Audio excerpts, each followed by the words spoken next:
चलो बच्चों, तो फिर अकाउंट का शेड्यूल आप लोगों ने कंप्लीट किया ना। तो अब हम लोग स्टेट का शेड्यूल कंटिन्यू करें। अकाउंट का डे 2 का डे 3 का आज आपने शेड्यूल कंप्लीट किया होगा, तो अब स्टेट का शेड्यूल हम लोग कंटिन्यू करें। आज स्टेट में चैप्टर 1 की कौन सी मेथड देखनी है? Weightage average method. Simple method है, मुझे भी ध्यान है, ठीक है ना, इसलिए ये शॉर्ट वीडियो ही रहेगा हमारा। कि सिंपल मेथड है पर इम्पोर्टेंट है। इसके सम्स 2 मार्क के हिसाब से भी, 3 मार्क के हिसाब से भी और 5 मार्क के हिसाब से भी आते हैं। सिंपल क्वेश्चन 2 और 3 मार्क में पूछे जाते हैं, थोड़े लॉजिकल क्वेश्चन है जो 5 मार्क में पूछे जाते हैं। ठीक है, तो समझना। देखो वेटेज एवरेज है, वेटेज हम किसे कहते हैं? तो भाई इंडेक्स नंबर के या स्टेटिस्टिक के हिसाब से कहें तो वेटेज मतलब हम लोग इंपॉर्टेंस को कहते हैं। जब कोई भी प्रोडक्ट को उसकी इंपॉर्टेंस के हिसाब से कोई न्यूमेरिकल वैल्यू दी गई हो, तो वो न्यूमेरिकल वैल्यू उसका वेटेज कहलाता है। बरोबर, यहाँ वेटेज मतलब क्या? तो वेटेज मतलब वजन नहीं कहलाए, यहाँ वेटेज मतलब इंपॉर्टेंस कहलाई। और उसके हिसाब से उसका इंडेक्स नंबर ढूंढते हैं। तो जब इंडेक्स नंबर ढूंढते हैं ना वेटेज एवरेज से, तो वेटेज एवरेज से इंडेक्स नंबर ढूंढने के लिए एक ही फार्मूला और सिंपल सी फार्मूला है उसकी, कि उसमें अगर इंडेक्स नंबर ढूंढना हो तो वो आता है sigma I W upon sigma W. Weightage average की एक ही फॉर्मूला आती है, sigma I W upon sigma W. देखो आई इंडेक्स नंबर ढूंढने के लिए भी इंडेक्स नंबर की ही जरूरत पड़ती है, अंदर भी आई डब्ल्यू ही है।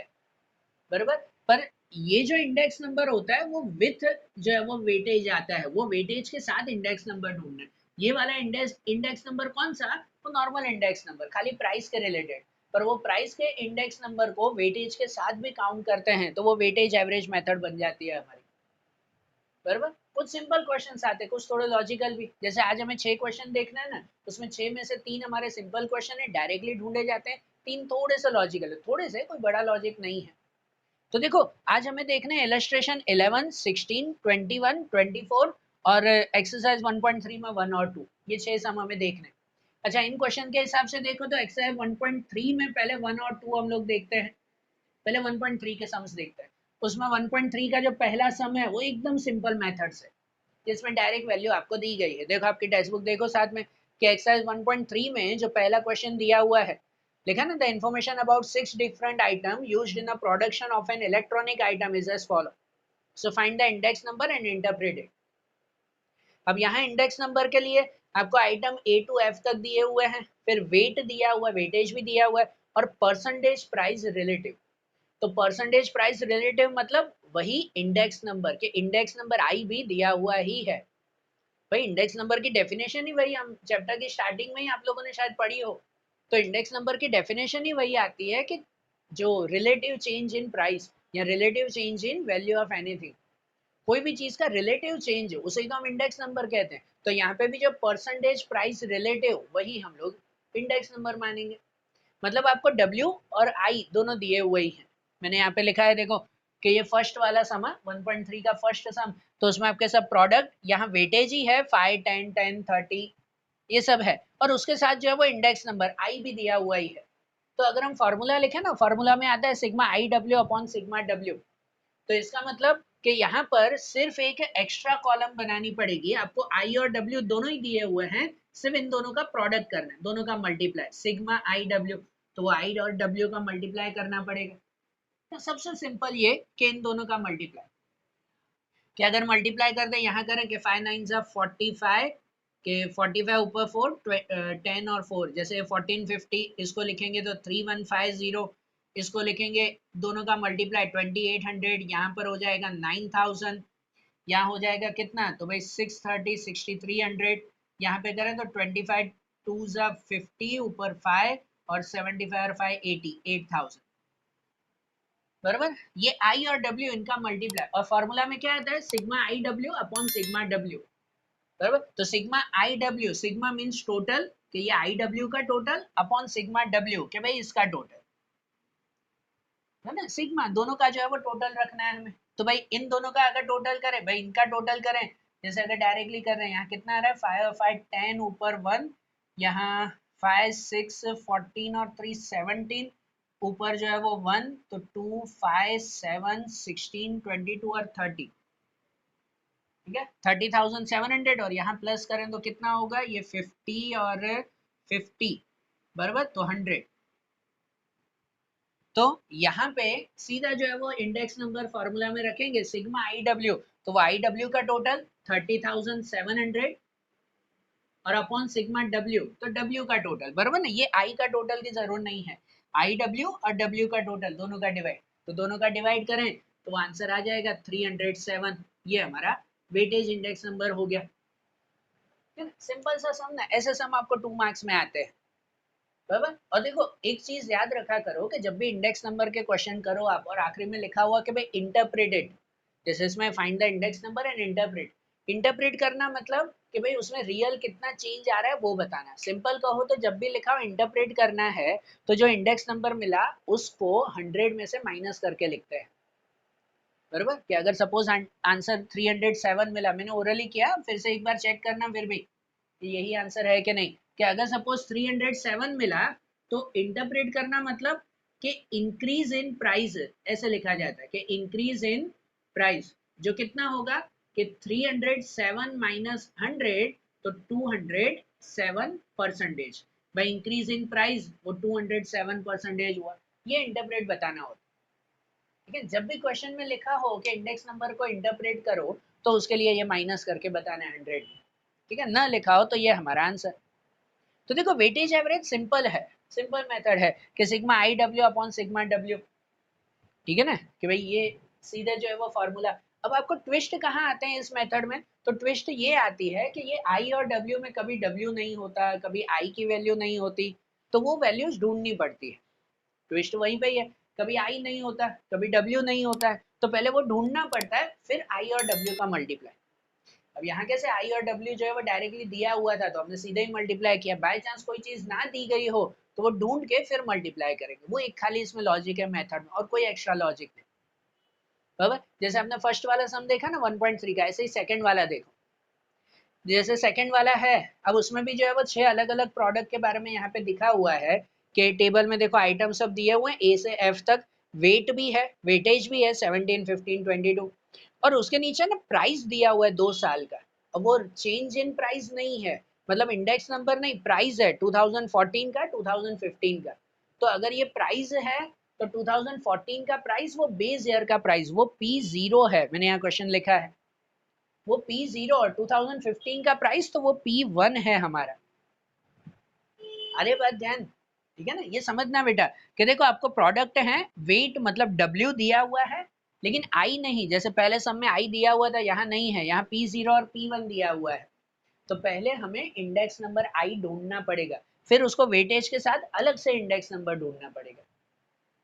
अरे बात ध्यान, तो ऐसे हम लोग काउंट करेंगे ना, भाई यहाँ पे P0 P1 दिया हुआ है ना, तो पहले यहाँ पे इंडेक्स नंबर ढूंढेंगे, आई फाइंड करेंगे, कैसे ढूंढेंगे, तो जो चैप्टर की सबसे बेसिक फॉर्मूला आई ढूंढने की कि P1 upon P0 into 100, P1 upon P0 into 100, बराबर ना, कि ये P1 और P0 दोनों का डिवाइड मल्टीप्लाई बाय 100, ऐसे कि भाई यहाँ पे 24 अपॉन 30 इंटू 100, तो कितना हो जाएगा यहाँ पर, के सपोज 0 0 कट करें, 3 8 और यहाँ हो जाएगा 80, ठीक है, तो भाई 80% का चेंज वो आई यहाँ पे आ जाएगा। करेंगे ना P1 upon P0 24 upon 30 multiply by 100, भाई जैसे यहाँ पे भी अगर देखें तो 24 अपॉन 20 इंटू 100, भाई 0 0 कट और 12 120, ऐसे सब में आई की वैल्यू ढूंढेंगे ना। यहाँ कैसे इस क्वेश्चन में आई दिया हुआ था, यहाँ पहले आई की वैल्यू ढूंढनी पड़ेगी हमें, फिर जो है वो अलग से कॉलम बनाएंगे, ये मैं रफ कर रहा हूँ, जो इंक्रीज यहाँ पे इंटरप्रेट करना था, तो यहाँ आई मिल जाएगा, उसके बाद हम लोग यहाँ पे कॉलम बनाएंगे आई और डब्ल्यू, कि आई, ये जो आई की वैल्यू मिली सपोज 80 और ये डब्ल्यू, इन दोनों का मल्टीप्लाई वो यहाँ पे लिखेंगे, भाई ये आई और डब्ल्यू इन दोनों का मल्टीप्लाई, फिर फॉर्मूला में रखा जाएगा कि सिग्मा आई डब्ल्यू का टोटल और डिवाइड बाय डब्ल्यू, ये डब्ल्यू का टोटल। अरे बात ध्यान, ठीक है, ये चीज समझ, ये खाली चेंज, मेथड में चेंज ही खाली वही आएगा कि अगर कभी आई या डब्ल्यू कोई एक चीज मिसिंग हो तो कैसे ढूंढ, तो कभी आई ना हो, प्राइस दिया हुआ है तो पहले आई ढूंढेंगे ना, P1 अपॉन P0 इंटू 100, है ना, फिर आई डब्ल्यू करेंगे, और फॉर्मूला में इंटू 100 लिखना, कितने स्टूडेंट खाली P1 डिवाइड बाय P0 कर लेते हैं, वो इंटू 100 करते ही नहीं है, वो पूरा गलत हो जाएगा फिर, ठीक है, ये ध्यान में रख। और इसी के ही साथ ये जैसे एक्सरसाइज 1.3 का 1 और 2 किया ना, वैसे ही इलस्ट्रेशन 11 है, 11th वाला इलस्ट्रेशन आपके टेक्स्ट बुक में देखो वो भी वैसा ही है। वो भी मैंने क्वेश्चन यहाँ पे लिखा है कि उसमें भी देखो प्रोडक्ट दिए हुए हैं, आप लोग देखो टेक्स्ट बुक में इलस्ट्रेशन 11 जो है हमारा, के 11 इलस्ट्रेशन में कि उसमें भी आपको देखो प्रोडक्ट है, उसके बाद जो है वो वेट दिया हुआ है और फिर प्राइस है 2011 और 16 का।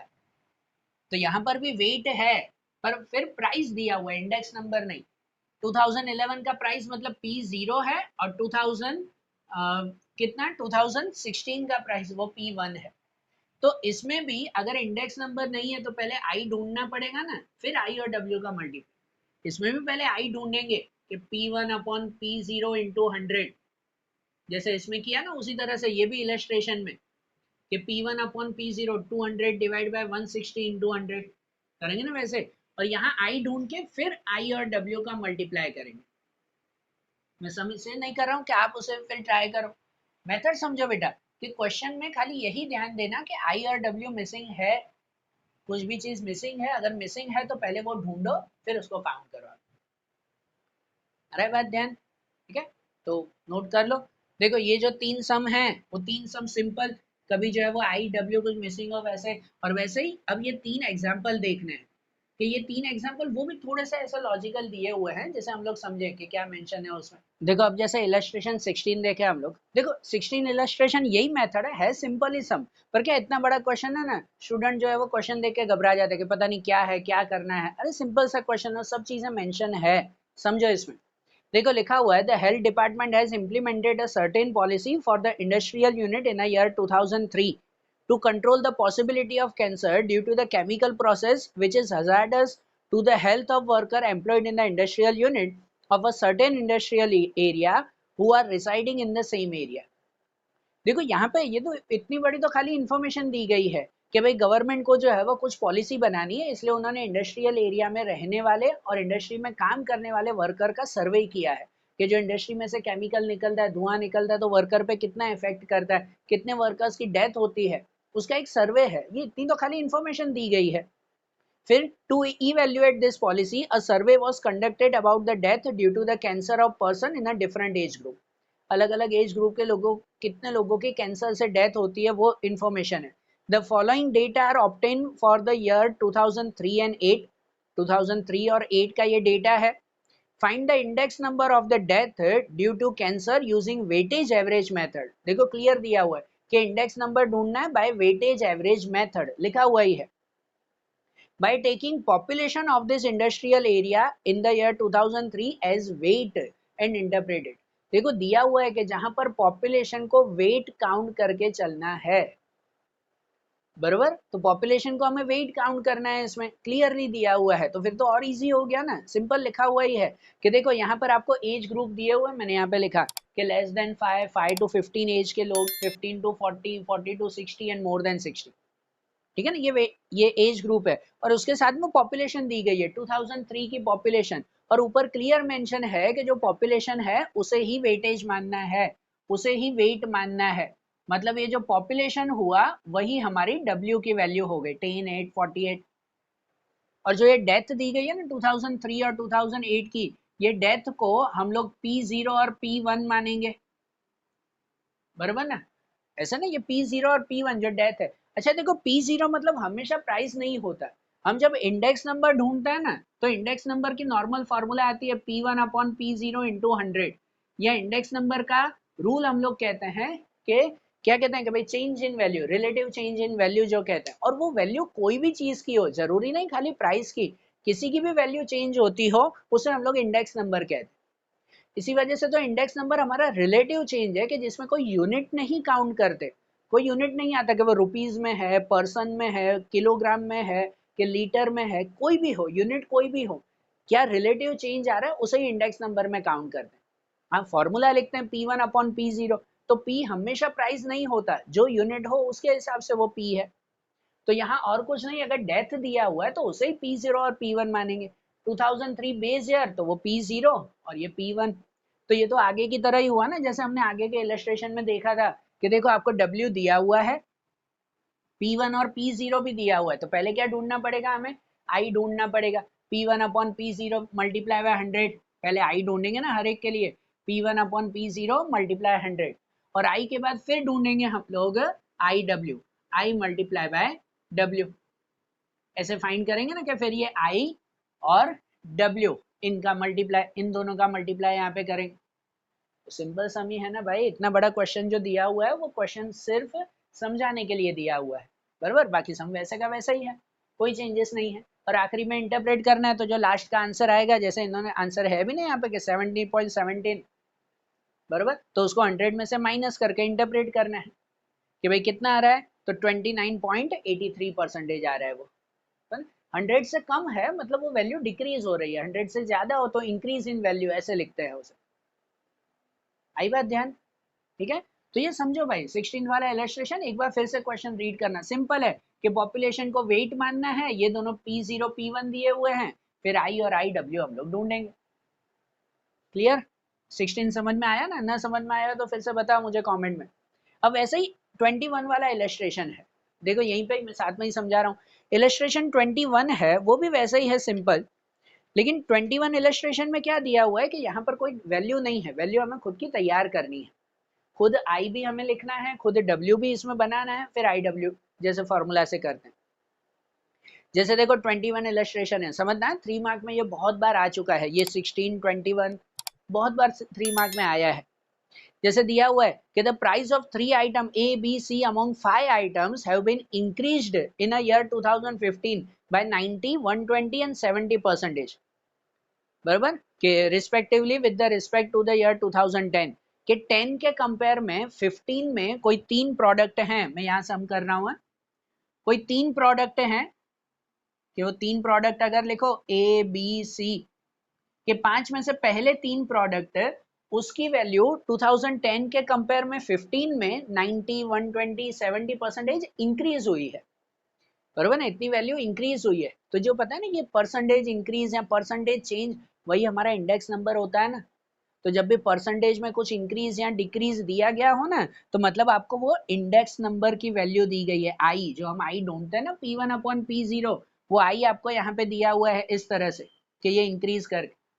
और खाली अगर परसेंटेज इंक्रीज हो, तो परसेंटेज इंक्रीज या परसेंटेज डिक्रीज, उसकी वैल्यू हमेशा 100 में प्लस या माइनस करके लिखते हैं। इंक्रीज हो तो 100 में प्लस करेंगे, डिक्रीज हो तो 100 में माइनस करेंगे। अब जैसे कोई प्रोडक्ट है उसकी वैल्यू 90% इंक्रीज हो रही है, तो मतलब पहले प्रोडक्ट का इंडेक्स नंबर हो जाएगा 100 प्लस 90, कितना, तो 190, बराबर ना। ये परसेंटेज चेंज हुआ कि इतने परसेंटेज इंक्रीज हो रहा है, ये इंडेक्स नंबर। दूसरे की वैल्यू 120% हो रही है, तो उसमें 100 प्लस 120, तो वो 220 हो जाएगा इंडेक्स नंबर। तीसरे की वैल्यू 70% इंक्रीज हो रही है, तो 100 प्लस 70, तो वो 170 हो जाएगा, ठीक है ना। ये इंडेक्स नंबर डायरेक्टली मिल गया। और आगे क्या लिखा हुआ है कि whereas the price of 2 item D and E have decrease by 2 and 5%, कि कोई 2 आइटम आगे के जो है वो 2 आइटम हैं डी और ई, ये ए बी सी हुआ, उसके आगे डी और ई, और उसकी वैल्यू डिक्रीज हो रही है, डिक्रीज मतलब माइनस करेंगे, कितने, 2 और 5%, मतलब यहाँ पे डिक्रीज हो रहा है 100 माइनस 2%, तो 98, और यहाँ पे डिक्रीज हो रहा है 100 माइनस 5, तो वो 95, बराबर, ये आई की वैल्यू हुई ना। तो देखो ये इंडेक्स नंबर दिया हुआ ही है, ये हो गया, हमने ऐसे ढूंढा। और उसके बाद जो वेटेज चाहिए ना, वेटेज चाहिए, वो वेटेज भी इसके लिए लिखा हुआ है कि item A is 4 time important than item B. अब देखो इंपॉर्टेंट दिया कि भाई ए आइटम वो बी से 4 टाइम्स ज्यादा इंपॉर्टेंट है, तो यहाँ इंपॉर्टेंस उसे ही हम लोग वेटेज में मानते हैं ना, तो ये इंपॉर्टेंट है मतलब ये हमारा वेटेज दिया हुआ है।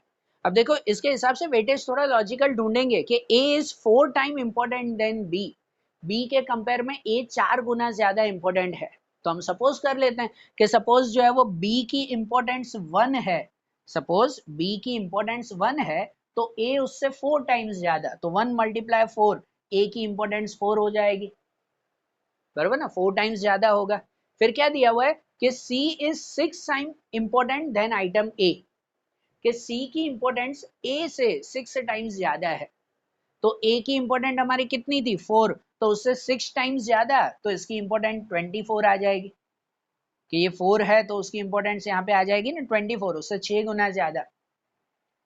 अरे बात ध्यान, और आगे क्या लिखा हुआ है, the importance of D and E is 2.5 time importance of B, कि डी और ई वो बी से 2.5 टाइम वो ज्यादा है। तो अगर बी की इम्पोर्टेंस 1 है तो डी और ई उसके 2.5 मतलब 2.5 टाइम्स ज्यादा, तो 1 मल्टीप्लाई 2.5, तो इनकी इम्पोर्टेंस भी 2.5 हो जाएगी, बराबर। ये डब्ल्यू हो गया ना।